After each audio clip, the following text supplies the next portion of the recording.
911, what's your emergency?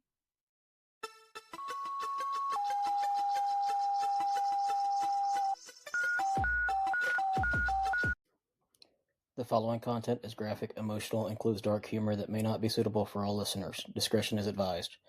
These stories are based on real-life EMS, military, and healthcare experiences. Calls are real, providers are real, names and details have been changed to protect privacy. They may be disturbing to some and are definitely inappropriate for HR department. Any medical or mental health discussion is personal experience, not protocol.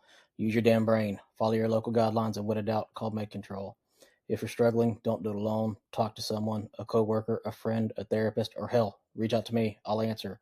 Need help right now? Text or call 988 or visit 988lifeline.org. No, we're good. We're good. Yep. Let's see. I think it's working. Yeah, it's working. All right, welcome back to Dispatch Dysfunctional. We're live today, so if internet decides to break, Facebook acts drunk, or Riverside decides to test my fucking will to live today, we're just going to call it part of the show. So anyway, today's guest is Conrad Weaver. Conrad has many titles. He's connected with PTSD 911. He's the host of the First Responder Wellness Podcast. He's involved in leadership, training, storytelling, and first responder wellness. Man's a great asset to all of us in the field. But I don't want to just start there. So because the titles are easy, bios are, usually bullshit and polished, and resumes make everybody sound like they're better than everybody else. Let's start before all that. Conrad, who are you and what made this conversation worth saying yes to today? Yeah, so that's a great question. I'm a husband, I'm a dad, I'm a grandfather now. Wow, congratulations. Yeah, I got 3 granddaughters and one that's going to be born, another one that's going to be born like maybe today. So Oh, wow. she's actually due today. So it'd be the 4th granddaughter. So yeah. So yeah, I'm an older dude. I don't call me an old guy, but I'm an older dude. So I refuse to accept that I'm getting old. So but yeah, I've been around for a few years, and I started my life out in this school in the area of psychology. Have a degree in psychology.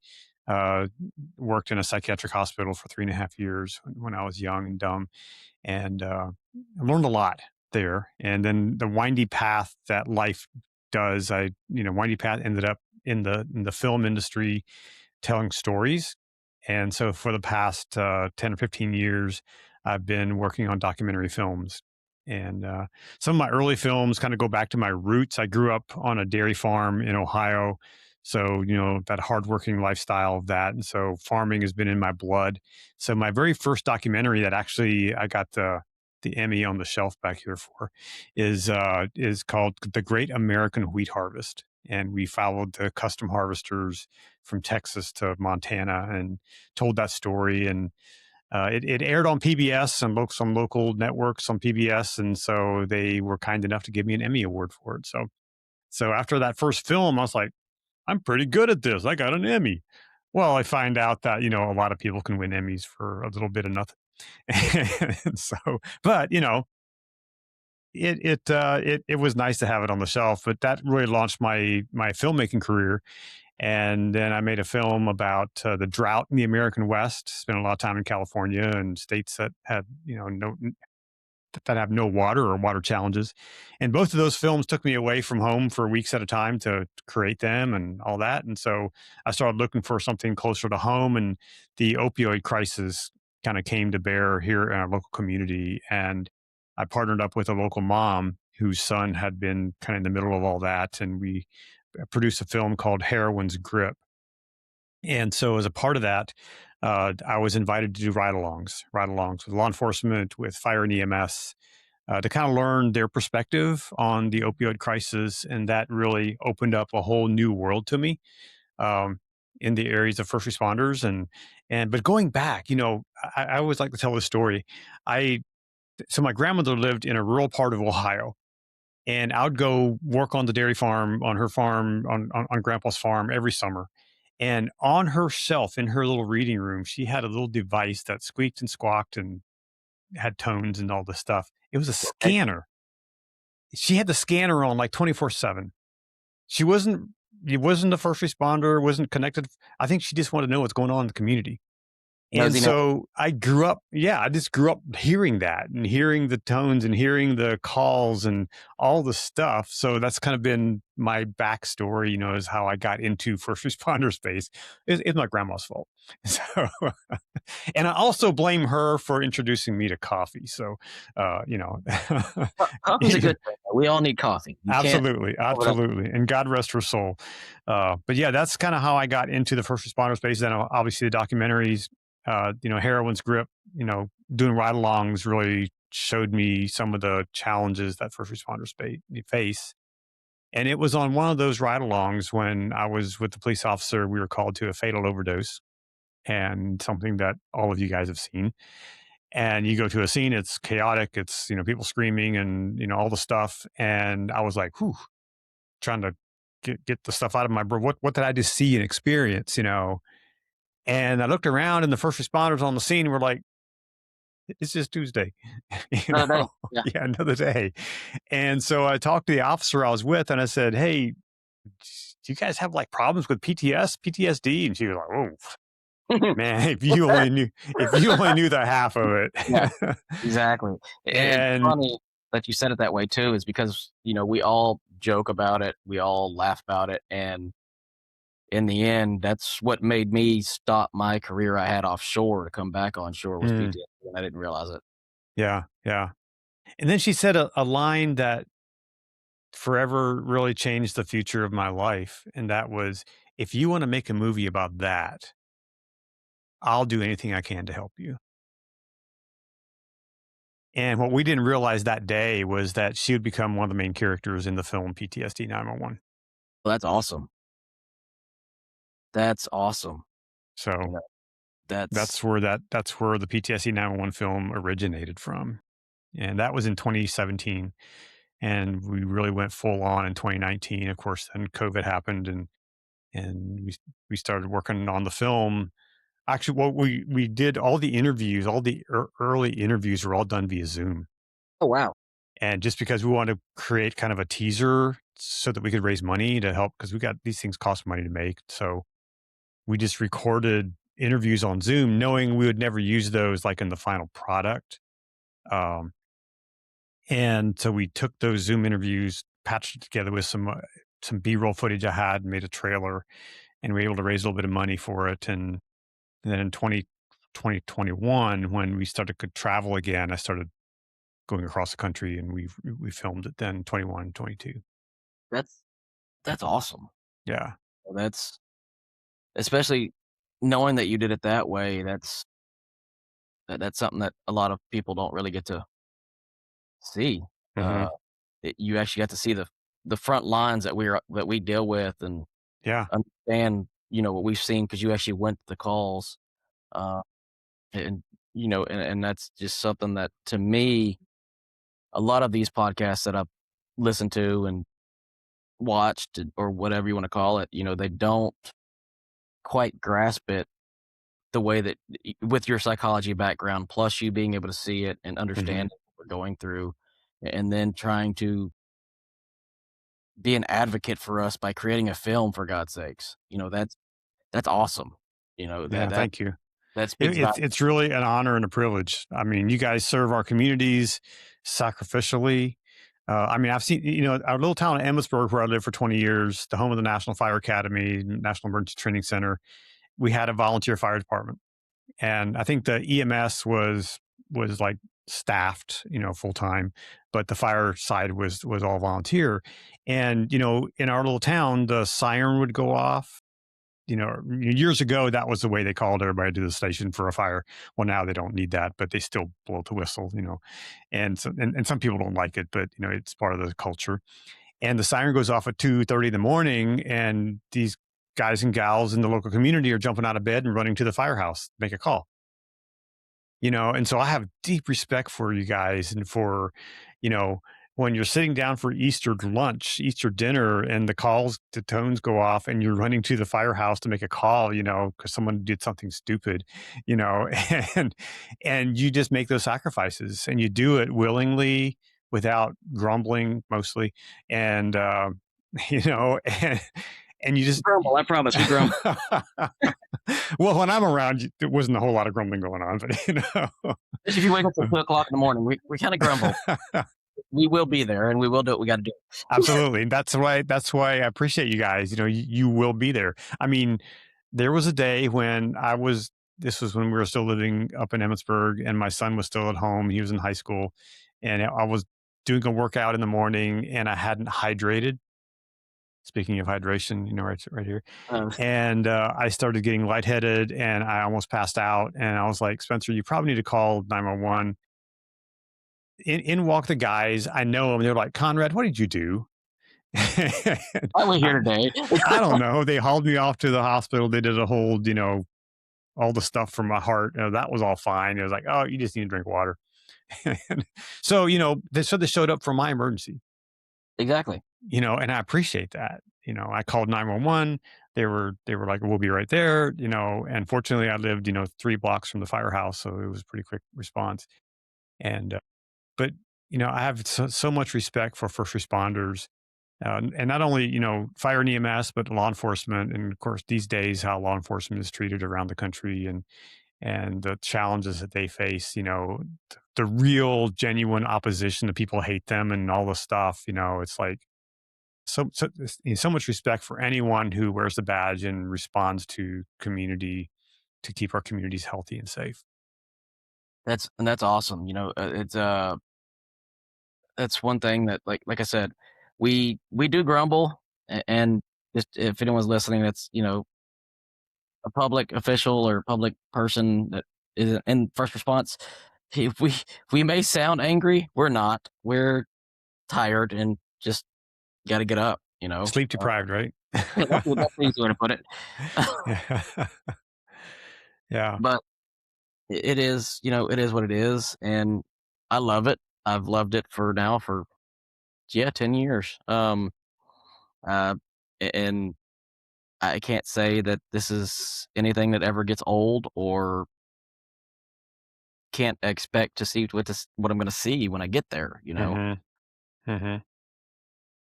And the thing that gets me too is we all, you said on your form, everything rises and falls on leadership, and we start at the bottom and we build up. And I think here in EMS, fire, law enforcement, dispatch, which I could never do, healthcare, it explains everything there. And we've all seen that. We've seen the bad systems. We've seen the bad leaders, the good crews, and departments just saying they care about wellness and well-being when they don't give a shit. Here's a pizza party.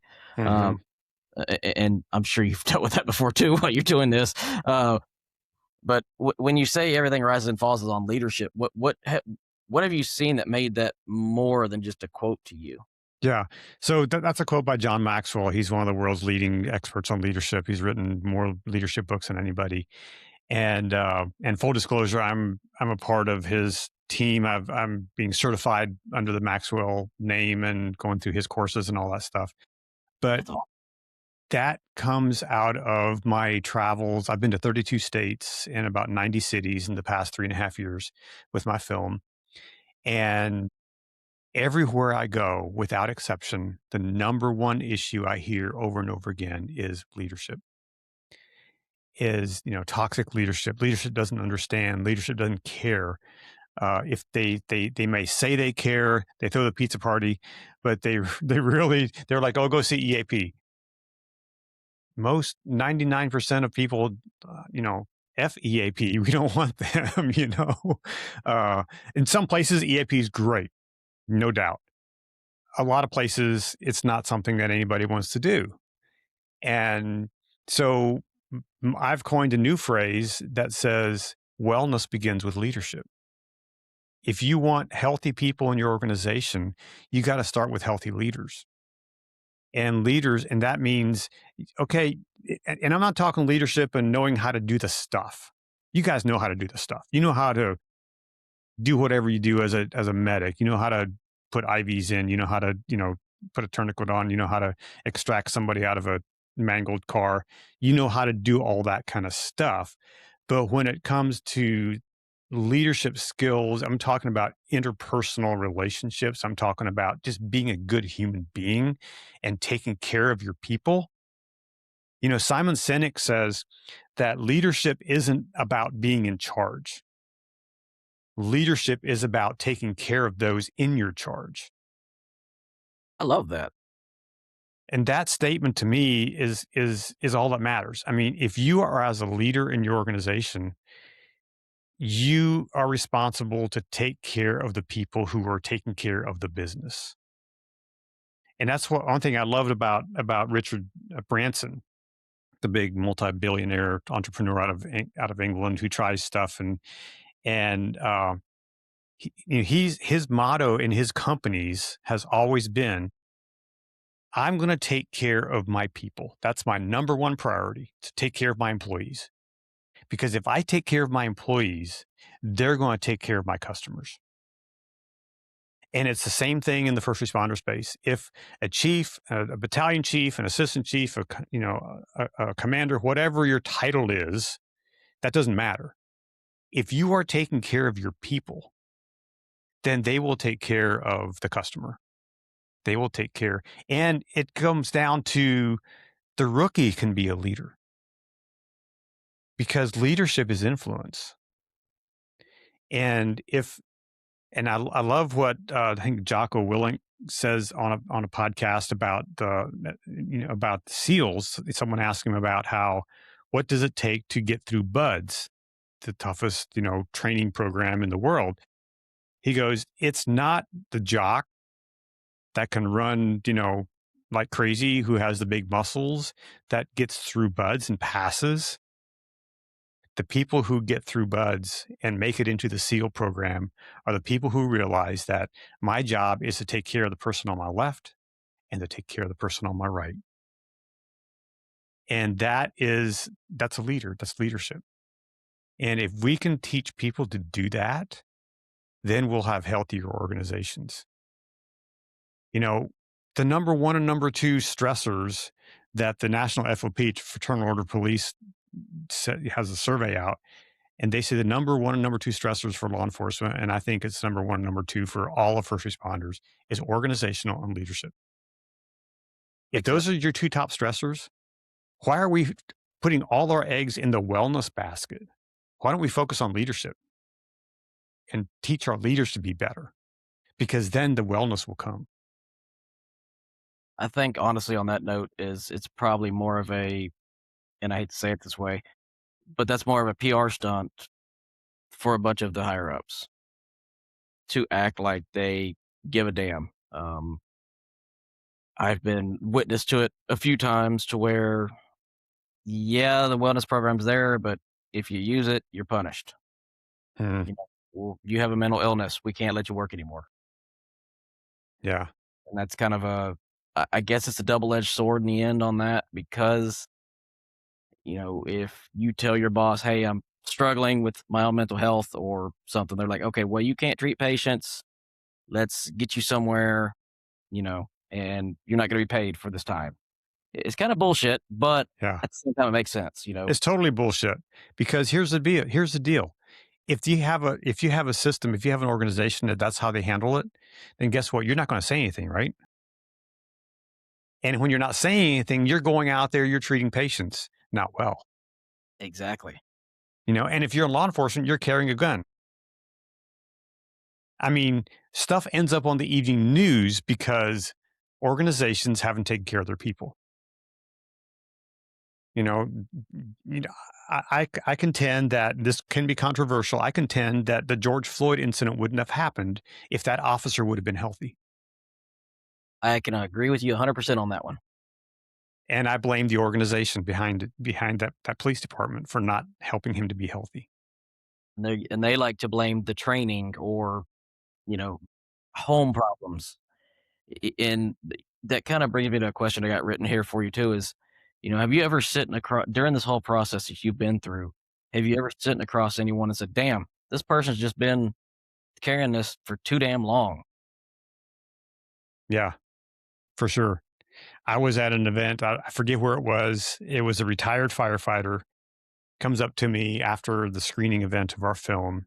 And he goes, and we had this deeper conversation because we always have a panel discussion at the end of the film. He That's comes cool. up to me afterwards and says, "You know what? There is no hope for me." Shit. I was like, "Dude, your heart's beating. If your heart's beating, there's hope." And so it was just like carrying that and thinking that I'm done, I'm washed up, there's no hope. That's heavy, Very. And so I literally said, "Dude, your heart's beating." And I said, "When your heart's beating, there is still hope.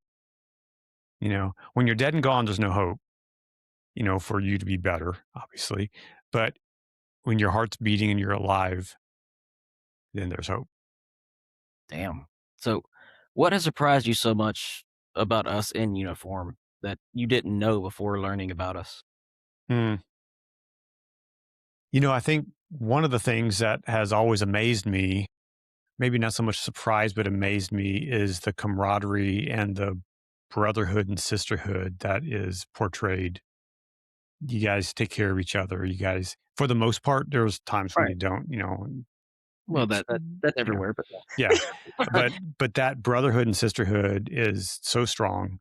And a few years ago, I rode a bicycle across the country with my buddy John and promoting my film, and we got to stay in some firehouses along the way. And it was amazing. Like we rolled into one town in Washington State. It was in Walla Walla, Washington. Rode into Station One, and we just rode up our bicycles. Here's two dudes on bikes, and these guys, and the captain came out and said, "What are you guys doing?" And we said, "Well, we're riding across the country for first responders." They're like, "Well, what are your plans for dinner?" I said, "Well, we don't really have any dinner plans." He said, "Well, we've been smoking a brisket all day." I was like, "What time's dinner?" You know? And so we were invited to come in, join them around the table there in the firehouse and just sit there and shoot the breeze and just enjoy that camaraderie. And that's really cool. I experienced a little taste of that when I worked at the hospital. I worked in a locked psychiatric unit for adolescents, and it was a family. We really was a family. We took care of each other. We protected each other. We supported each other. So I had a little taste of that, and I think, but seeing it, being able to sit in the firehouse, to be able to sit with these firefighters who were there for each other, sitting around the table having a meal together was pretty cool. that is awesome. Yeah. And I guess I take it for granted because I do it every day. Mhm. And I guess from an outside perspective, that does look a lot different because we are sitting there every day on shift. We eat together. We joke together. We're all there. We can call each other any time of the day, any time of night if we need to. A lot of the time, some people, don't try to, but still, Mhm. and in our line of work, to me, I'm sure you've learned about this a lot. Is it's our work's more about listening than it is Mhm. participating. Yeah. Yeah, and I think that is so important to. I mean, God gave us 2 ears and 1 mouth for a reason, right? You know? The other thing on kinda on that note is I remember when I was doing ride-alongs with the law enforcement, and I spent, quite a bit of time with the sheriff's department here locally and some police department, and just the interactions that the officers had, off mic or like, not on the radio, but, their phones would buzz, and they were texting each other constantly during the shift. Just staying in touch that way and updating, and sometimes it might have been because they didn't want that go through official channels, through the radio. But it was just cool seeing that constant. And even now, when I'm watching different YouTube videos or whatever, like police calls or whatever, and you hear that bzz, bzz, on the vest that they had, and so they're texting each other, So this is pretty cool that they stay in touch. That I mean, I have friends that we text each other now and then, but maybe once or twice a week. It's not like every day. But seeing law enforcement, seeing first responders stay in touch with each other like that and taking care of each other is pretty cool. Yeah, and it's kind of funny because I'm in an industrial mill right now in a fire department, and we'll sit there and do the same thing. We'll text all day, and, Hmm. and it's a little weird, I guess, to people, but it makes us know that we have each other's backs, Yeah. and it makes the shift goes by so much faster to know you actually have buddies there. Hmm. Um, and I don't know, that makes it worth going to work for every day. Hmm. Yeah. You're there for each other, and that's what's important. I mean, and experiencing you experience people's worst days every day, Oh, yeah. and very few people do that, you know. I mean, True. the general public has no idea. The general public has no idea that this is what you guys do every single day, you know. Very true. And so you've got to have an outlet to be able to handle that stress and that all the stuff that you see and experience. So I think that's important. That camaraderie is important because, if you look at in my previous film before this one was called Heroin Scripts, is about the opioid crisis. So I work with a lot of people in addiction. One of the number one things about addiction is isolation. Every every heroin user that I interviewed was like, yeah, I was shooting up alone. I didn't want to be with people, because I was ashamed. I was hiding it. I was, and it's so isolating. And when you are isolated, and this is the sad thing about a lot of first responders. In fact, I had a guy on my podcast yesterday. He's now an assistant chief, but he was under investigation. And during that time, he was under investigation a few years ago. No one from the department called him. He had no contact for like a year and a half from any of the officers in his agency, because it was under this investigation. He ended up being exonerated, for the thing. But he was like, you talk about depression, when here we were, you're texting every day and now your phone doesn't go off once Right. because the department has said you can't contact him because he's under investigation. He said, that's terrible. He said, I had a plan. I was done. I had a plan. And so that isolation piece, I think, is it can be so toxic for people to feel isolated, and having connections with others is a vital part of being healthy. True. And, that kind of brings me to my next thing I got written here is your movie, the PTSD 911. A lot of people hear documentary about first responders and they think they know what that really means. But Mm. as you said, they don't, Mhm. and I'm guessing here the real story behind behind this movie isn't just the uniforms, the lights, the sirens, or the traumas. It's what happens after the calls, after Mhm. the shifts, after the funerals we go to that we fucking hate with a bloody passion, and after everyone goes home. So, for someone watching live or listening to this later on who has never seen the PTSD 911 film, what is it really about? So it's a story about three people: a firefighter, a police officer, and a dispatcher, and their journey and their struggle with PTSD. All three of them were diagnosed with PTSD. Sometimes PTSD isn't the diagnosis. Sometimes it's just post-traumatic stress. Sometimes it's a post-traumatic injury. And I think there's a movement now to drop the D from that and make it just an injury, because the D is so stigmatizing. The disorder, quote unquote, is so stigmatizing. And so there is a movement to drop the D to turn it to an injury instead of a disorder. But all three of the people in my film were diagnosed with the post-traumatic stress disorder. And all three of them had multiple suicide attempts. Um, all three of them lost their job. So he's like, man, that's a really downer. Well, but there's hope, Always. because through the struggle, they learn to thrive. And through the struggle, they learn to adapt and to grow and to be better. Now, it doesn't always end pretty. I was not going to make a film and tie a pretty bow on it and everybody's fixed and, sniffing roses all day. It's not the way it works, because even now, post film, things have happened, and full disclosure, and a lot of people know this, our dispatcher in our film, a year after the film came out, she ended her life. Damn. Sorry to hear that, man. Yeah, it was tough. She was well known in the 911 community. She spoke at the National Emergency number association conference. She was well known, and do a series of events, and losing her job again because of COVID, where she lost hearing, and the agency she was with, cut her because if you can't hear, you can't really do the job.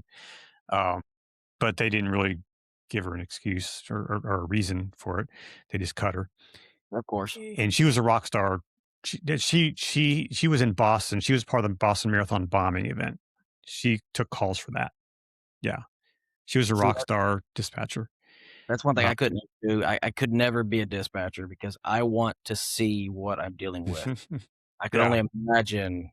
I have buddies that are dispatchers. I could only imagine That's what they do. They imagine it. They can't see it. They can hear it. And then your brain creates the scene. And sometimes it's way worse than what it actually is.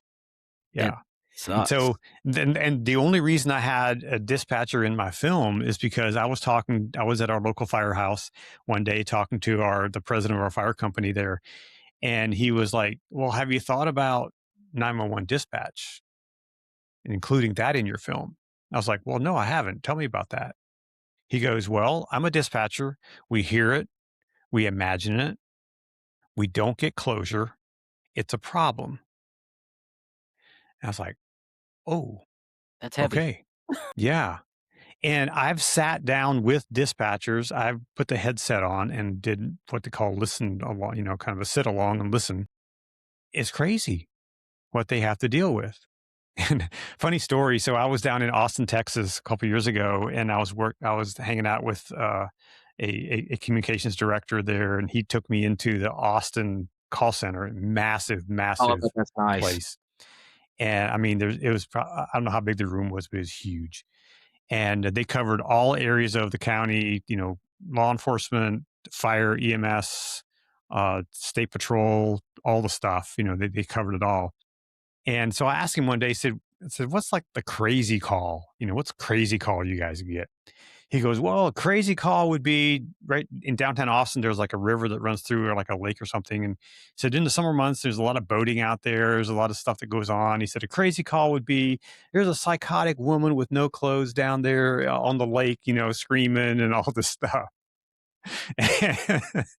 Because then you got to have law enforcement, you got to have EMS, you got to have someone in the mental health field being there. You got to call all the troops, to come with this. He texts me later that day. He goes, you won't believe this. That call came in. He spoke it to the He spoke it into me. Damn. Said that very thing happened that afternoon. It's funny. I was actually being made fun of the other day, or not made fun of, but because my second year in EMS, I was an advanced EMT, and we had a site call come out. Well, this gentleman's naked or in the middle of the streets and trying to rip people out of their vehicles. PD's still in their cars. They're not doing nothing. So I'm like, all right, screw it. And then he comes to my truck. He comes to my truck door and tries to rip me out. I'm like, all right, we're going to have an issue. So I jump out. We start chasing him. I start chasing him. And then next thing I know, I'm getting whacked upside the head with a little mop handle that he found on the side of the street. He whacked me in the head. I'm like, all right, knocked me out for a second, got back up, started chasing him. Then PD decides to join finally.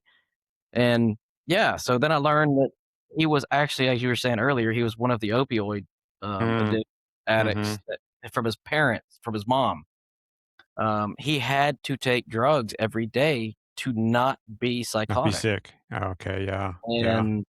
And it was just weird to learn that and to see the effects of, this is what happens. Yeah. And I've never chased a naked man in my life, but hey. And never want to again, right? I want to again, but I'll never live it down.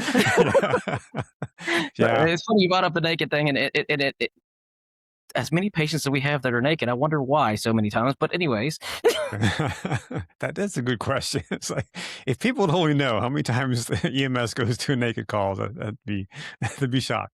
I was doing a ride along with a police officer, and we were called to an overdose scene but it was a crazy guy. He was overdosing on spice. God. It was synthetic marijuana, and that, I guess, is just makes you batshit crazy. Delulu as hell. Yes. Yeah, and stripping clothes and all the stuff, So we get there, and of course he's going off. They put him in the wagon. They hauled him off to the hospital. An hour later, we get another call for another overdose. Same scene, same dude, same place. He AMA'd himself out of the hospital, just walked out, back to the same place. It was like, what's that movie, Groundhog Day all over again, And it was like, how many times do you guys do this? She said, all the time. She said, the officer I was with, she was like, this happens over and over again, because they just leave. They just, they like the stuff. They go back to it. It's just crazy. And that's kind of what, in fact, when I was working on my film, Heroine's Grip, I was talking to actually a medic, and he had come to my screening of the film. And the film was really impactful. That film is, kind of does a deep dive into the opioid crisis, and we kind of follow 4 different families and the results of actually 2 of them lost their kids, and 2 of them, their kids are still alive. And he says, I used to get angry every time we go to an overdose, and it'd be the same guy that we just Narcaned yesterday and the day before, over and over again. He said, but your film has kind of made me realize that these people actually have family who love them. They're human beings, and they have brothers and sisters and moms and dads that care about them, even though they may not have seen them for a while.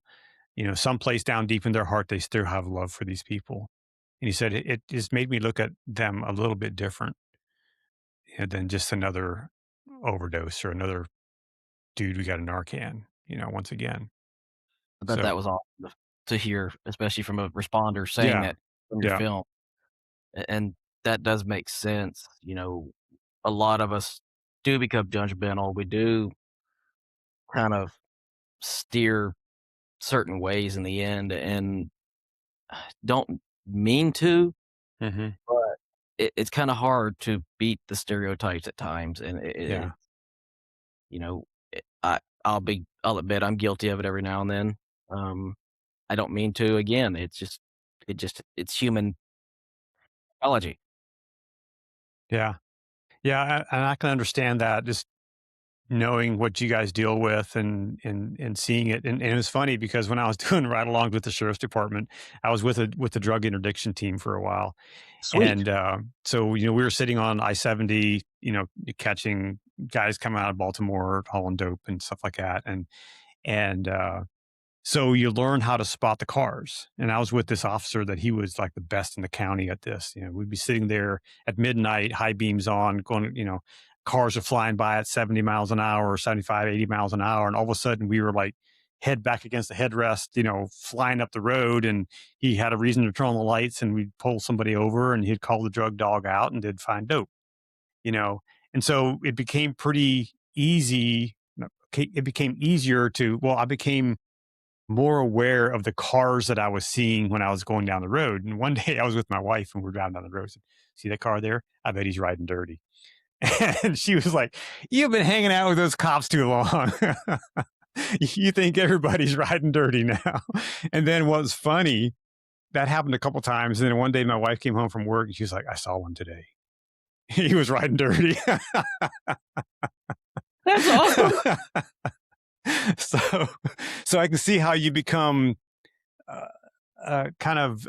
you become more aware of these things, and it just becomes normal to experience these kind of things. And then I can imagine, especially if you're going back to the same scene, same person, same bug infested building time and time again, you're like, really, this one again, frequent flyer again, that kind of thing. I can see how it would get pretty old. Yeah. And again, I've been guilty of it. I've been mean to a patient, not really mean, or truly mean to a patient. But I had a frequent flyer one day that she would call, God, 4 or 5 times a day. and this was during COVID, so we were burned the fuck out. We were tired, and she called us like 3 o'clock in the morning. Well, we always have to stage for her because she's a psych call. Mm. And when we're staging for her, she walks in front of our truck. So I'm like, okay, well, can't really treat you yet because PD is not here, and we know you're going to either bite us or scratch us. So we got to wait for them to get here. And I hit my siren, and she winds up jumping, throwing her pills at my truck, and pissing herself. I felt bad for it in the end, but at the same time, I was like, I wasn't trying to hurt you, but and I don't know, it's kind of weird because the small things we do like that kind of eats us up. Um, it just go back to your film for 1 second. I'm not sure how can anyone watch it, screen it, or get in front of their departments or their community if they want to, real quick. Yeah, sure. Yeah. If you can go to our website, PTSD911movie.com, we make it available for agencies to purchase for use for training. And it's a scale, kind of a sliding scales of smaller departments don't pay as much, bigger departments pay more just because of the numbers of people. But so if you go to the website, you can learn all that information there. If you want to talk to, so I have a director of sales and events. And so my friend Gary, he handles all those calls. And if you want to talk to him about bringing the film in, we'd love to do that. We've had 90 screening events, like I said, in 32 states over the past 3 years. And we're still booking calls. We just booked an event in South Dakota, booked an event in, see, where else was it? Down in Virginia. We're talking to people in California, we're talking to people in Colorado and in Texas. And so all over, actually, we're talking to someone in Alabama Wow. about doing an event there. So uh, I have been to Alabama. We did an event down in the Gulf Shores area down on the coast Okay. with the 911 group. And then we were also in Birmingham for the fire and police games. They brought us out for a screening there at that event. But so we are booking events all over the country. In fact, we're even talking to people in Australia now about doing a tour in Australia. So no, you can't come along, carry my bags. People have asked already. So, but so so yeah, that's the best way. The trailer is on our website, PTSD911movie.com. Is a really powerful 3-minute trailer there that will kind of give you a sneak peek at this thing, and really encourage agencies to get it. We've had probably 160 some agencies have bought the film to use for training. And so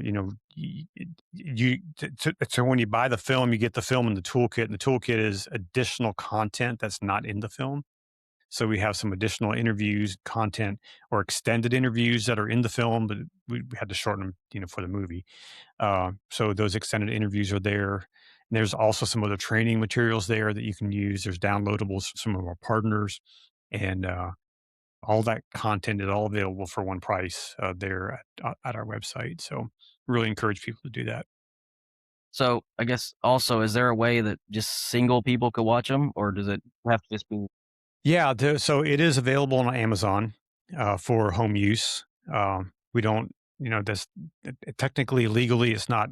You're not allowed to use that for like your department. Right, of course. But yeah, for home use, you can find it on Amazon. PTSD 911 movies, all one word, and you can find it there. We've had tens of thousands of people have seen it on Amazon, so it's pretty Awesome. cool.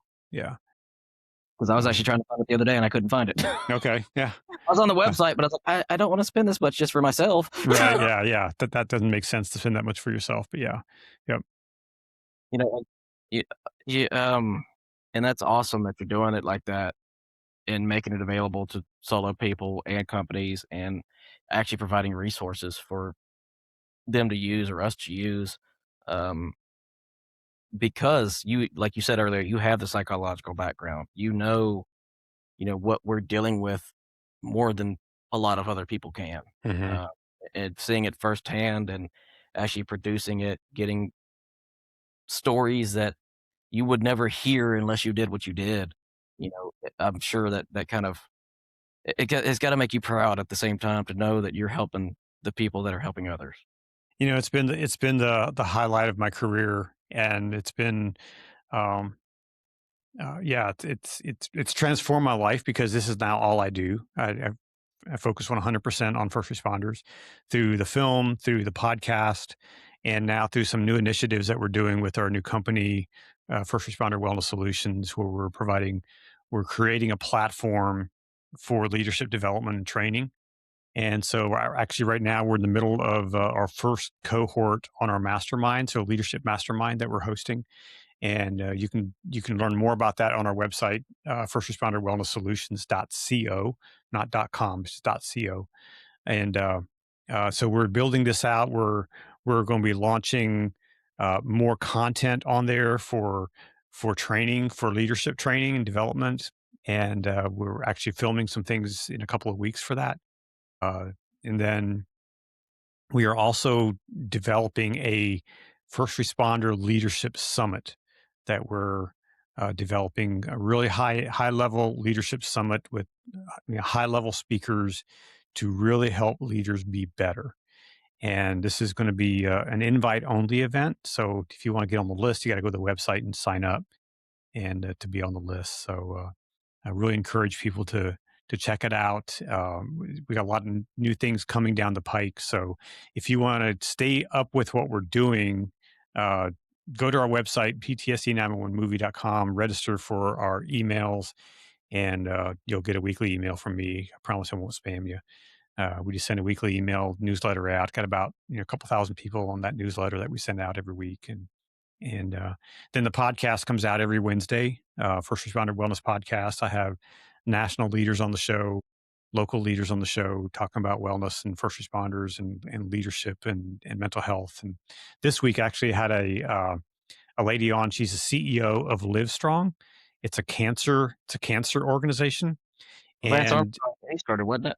yeah, so they are hosting a 9/11 bicycle ride coming up on 9/11 because it's our 25th anniversary of 9/11, the attacks, and they are hosting and sponsoring a bicycle ride from Boston down to New York in support of first responders. And so it's a first responder bicycle ride. So I had her on the show this week to talk about that and the work that they're doing with cancer and helping families of people who are suffering with cancer. So I have a variety of people on the show, really focus on first responders primarily, and then also talking a lot about leadership. I have, first responders talking about, I've had some of the OGs of first responder wellness on the show.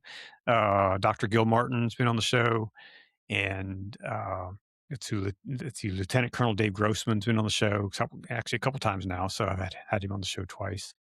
And so I get some of the bigger names on, which is always fun to do. So, and Yeah, that's what I'm learning too. Is I've had some guests lately that I never thought I mean, hell, I've never thought I would talk to you in my life. But I'm just a dude. I'm pretty easy to reach. So that's what a lot of guys are telling me too that I talked to. I talked to a doctor the other day, Dr. Rob. I can't think of his last name, but Dr. Rob, he's a leader and addiction specialist and very good guy, very knowledgeable.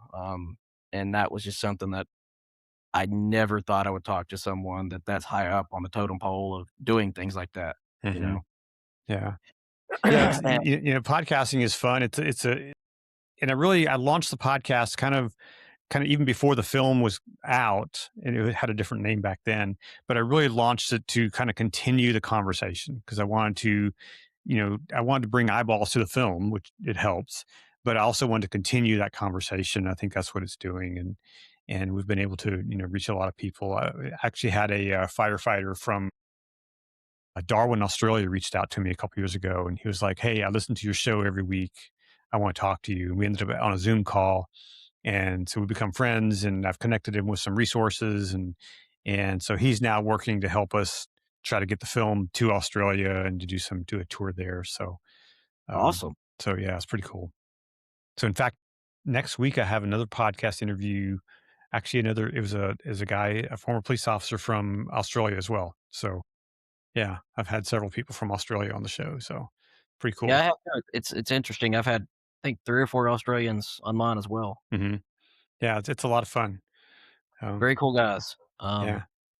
and they kind of agreed with me on this too. Right here is actually my next little thing I got is, in this field we say I'm fine, and that usually Yep. means I'm tired, I'm numb, I'm angry, I'm living on caffeine and dark humor. Fuck off, or I'm still useful, and so Mm-hmm. nobody's asking too many questions.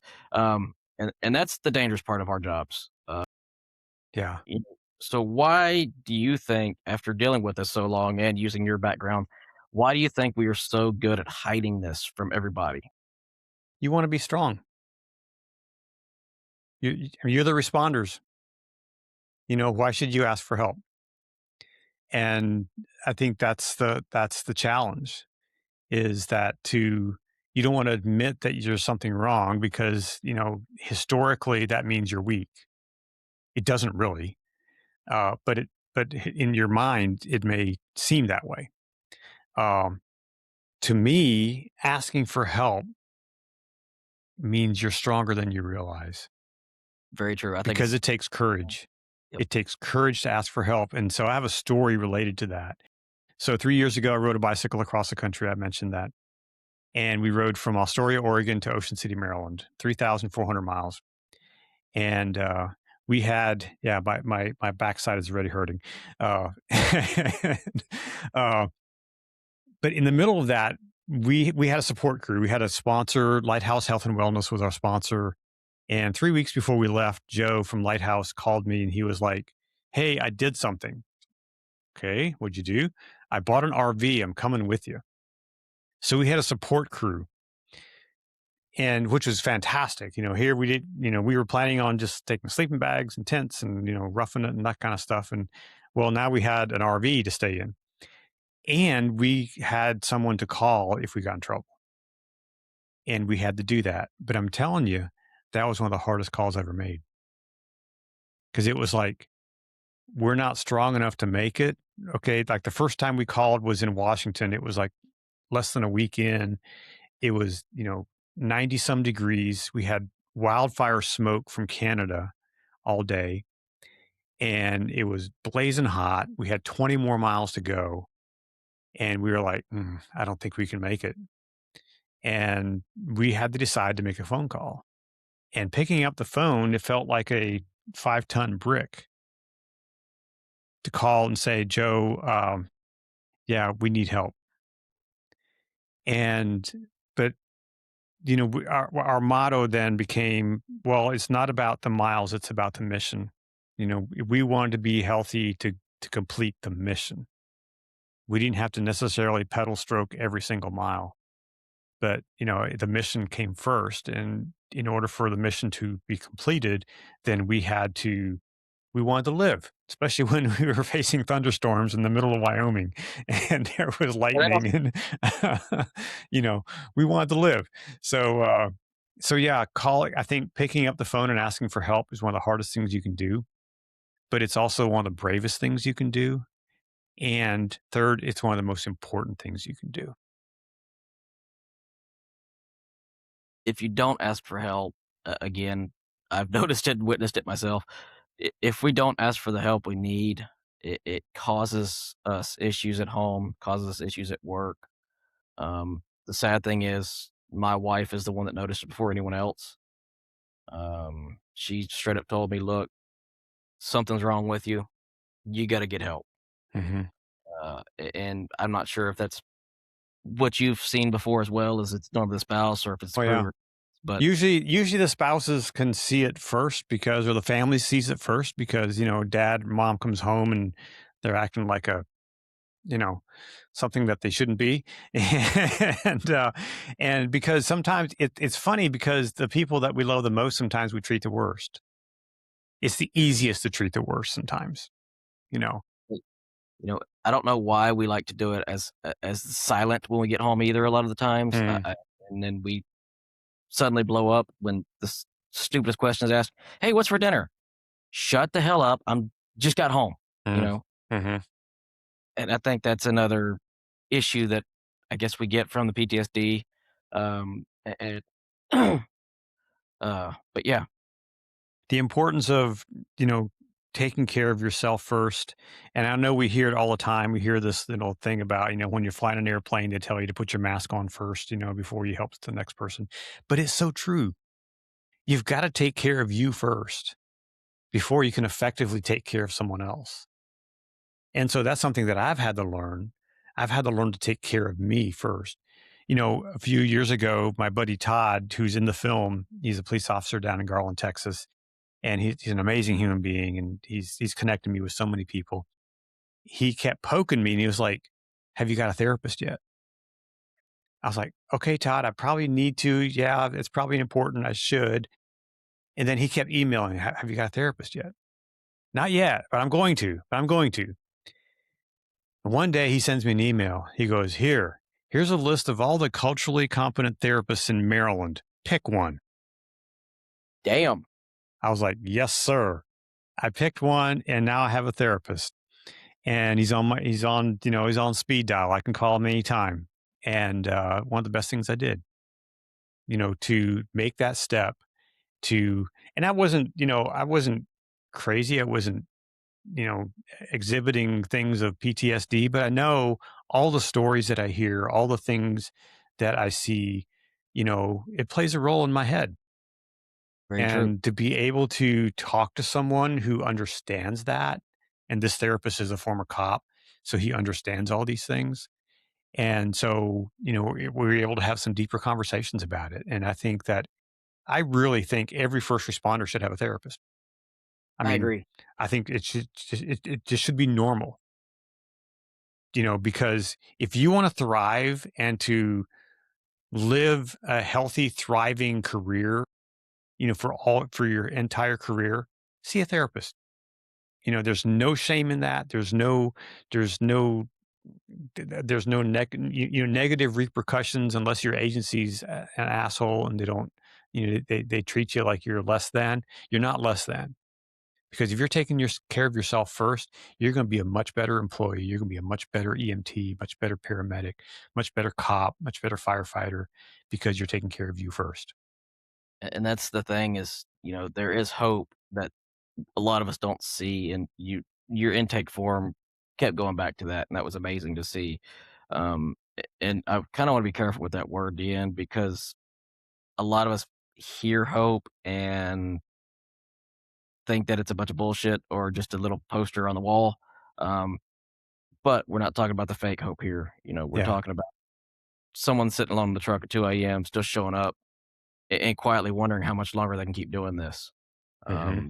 As you've said, you've lost friends to suicide, and it sucks when people lose sight of the hope. So what does the real hope for a first responder look like, and when they don't believe it yet? The hope looks like being willing to acknowledge, okay, I need help. And then having someone that can sit next to you, put their arm around you and say, you know what, I'm here for you. That's when that therapist comes in handy. I'm here for you. Come hell or high water, I'm here for you. And that's hope.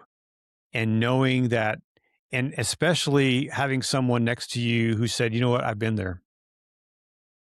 It's like someone said one time, the metaphor of, you look down into a hole and there's a guy down there in the hole, and how you get this guy out. Well, you're going to put a ladder down? No, you get down in the hole with him and you help him out. It's dirty work. It's messy. Helping others is messy, but it's so, because that isolation, going back to that isolation, when you feel that, you're on the truck and there's no one else dealing with what I'm dealing with, I'm the only one. Everybody on the truck's in the same hole, It kind of goes back to that old saying, "There's no such thing as a stupid question," and there really isn't. Yeah. That because if you're feeling it or thinking it, someone else around you is. Yeah. And the good thing is there are resources. There are resources available. There are free resources available to help. And I'm telling you, I'm going to offer this to you guys. If you're having trouble sleeping and you just, wake up with nightmares and all the stuff, I have a solution. I have a friend. His name's Dan Jarvis. He has an organization called Healing the Heroes, and he works with first responders all around the world. And and you're going to think I'm batshit crazy, but it works. He heals PTSD That's awesome.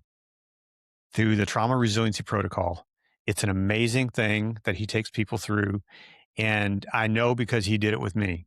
I used to have nightmares about a situation that happened to me years ago. And he was sitting at my kitchen table one day and we were talking. And this is when I was working on the film. And he was like, "You want to fix that?" And so I like to take a deep dive into films I'm working on. So I said, "Okay, let's do it." 20 minutes later, we were done. I haven't had a nightmare since. Well, that's amazing. And so now I connect him with first responders all over the country. Every time I talk to someone, they're saying, "Hey, I'm having trouble sleeping." I said, "You know what? I got a buddy named Dan. He'll help you." That's And awesome. if you want to reach out, if you want to contact Dan, let me know and I will get in touch with him. I'll connect you. He's very quick at responding, and generally on text messages, he'll respond within an hour, and he'll be in touch with you. And there is hope. And his mission now is to train other people to do what he's doing, and he's in the process of doing that all over the country, training people to do what he's doing. And he does it for free for first responders. The training he got to pay for, but when he works with individuals, it's free for That's first awesome. responders and veterans. Yeah, it's amazing. And so, going back to your question, um, hope is available. Help is available, and that's where the hope is. There are people that want to help. There are people that care, and there are even agency leaders and police chiefs and fire chiefs that care deeply.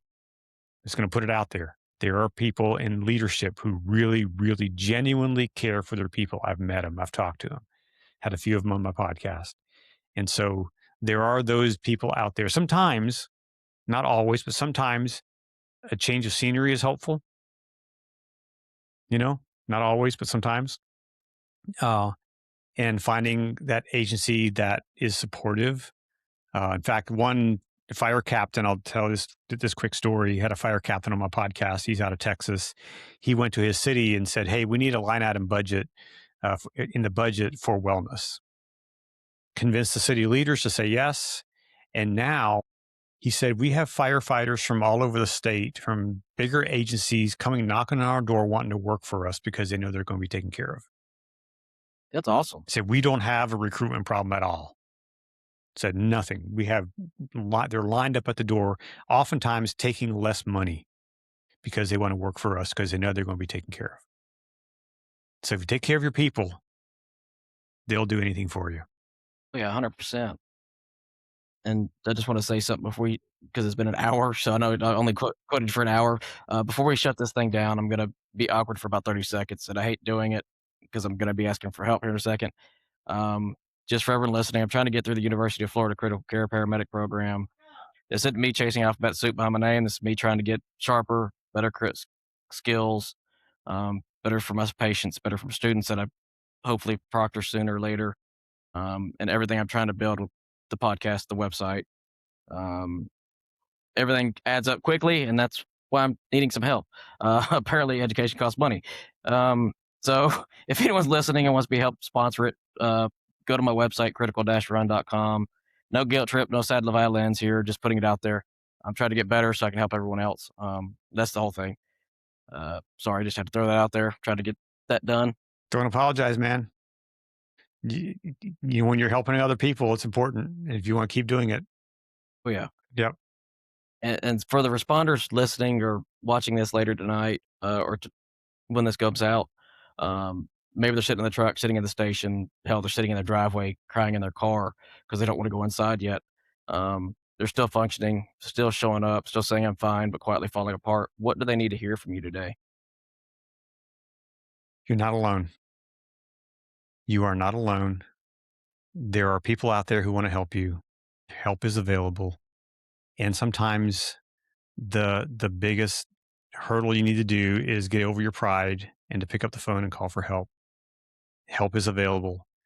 And when you do that and you get the help that you need, then you're in a position to help the next person because there's someone that's coming up after you that you're going to help, and you're going to be able to help because you went through it yourself, because you've experienced the trauma, you've experienced the nightmares, you've experienced all the stuff, and you got help for it and you got healing for it. And now you can reach back and help the next person up because there's someone watching you and you want to be there for them, your brother or sister in your agency. Maybe it's the person next to you. You just never know. That's very true. Conrad, I appreciate you being on here today. And I really do mean that. It means a lot to be able to speak to someone like you, because it's kind of conversations that a lot of people need to hear. They need to hear their support. They need to make sure that it hits them in the right spots to where they feel uncomfortable. They feel vulnerable. And yes, we're all uncomfortable when this is spoken about. But, everyone listening live or listening later, check on your people, not just the loud ones, not the obvious ones, not the person who's already looking like they're struggling. Check on the dependable ones. They're normally the last to ask for help and the first to go down. Uh, the, we all show up when we're needed, and we all carry the weight. Just remember, we're out there for each other. We're out there to help everybody. That's right. Chris, thank you for having me on the program. I really appreciate it. Enjoyed our conversation. Sir, I greatly appreciate it. Let me go ahead and stop. If I forgot to work this thing. Stop, damn it, stop.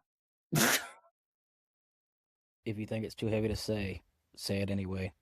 It beats a eulogy. You don't have to apologize for surviving however you can. You're not the reason things are heavy. You're the reason they're still moving. Need support right now? Reach out to me. Reach out to somebody. Text or call 988 or visit 988lifeline.org. You're not alone. Not in this job. Not in this fight. Want to share your story or connect? Visit critical-run.com or message the Facebook page, Dispatched and Dysfunctional. We're building this for you, for them, for all of us.